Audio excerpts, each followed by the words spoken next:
Let's see how you can create a dashboard with Guru Data Warehouse and with the help of ChatGPT.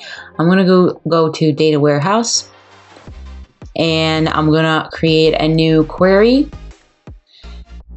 What I want to do is I want to see which tokens are the most transferred tokens over the last 24 hours.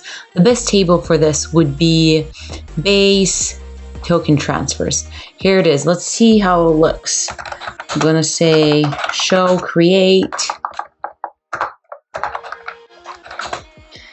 base dot token transfers, executed, and I am getting this schema for this table. So now we have the schema. We can take it and we can go to ChatGPT and we can ask it to write any query for us. So here I'm asking ChatGPT, write a ClickHouse query that returns 20 top transferred tokens over the last 24 hours. And let's not forget to add the table that we're using that we just got from Data Warehouse. Here we go. The ChatGPT quickly writes a code for us. Let's copy it and let's go back to our SQL editor, save it, execute, and here you go. We get top 20 token addresses.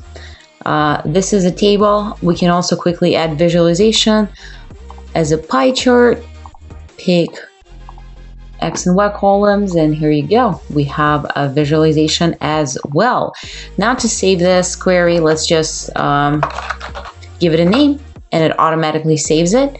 Now we can go to dashboards and actually create a new dashboard. Let's call it top transferred tokens.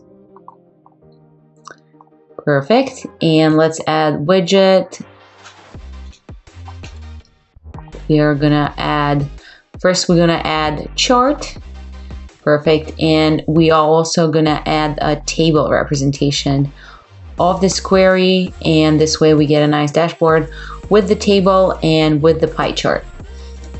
Let's save it, publish it, and now you're able to share this dashboard with anyone else by using this link.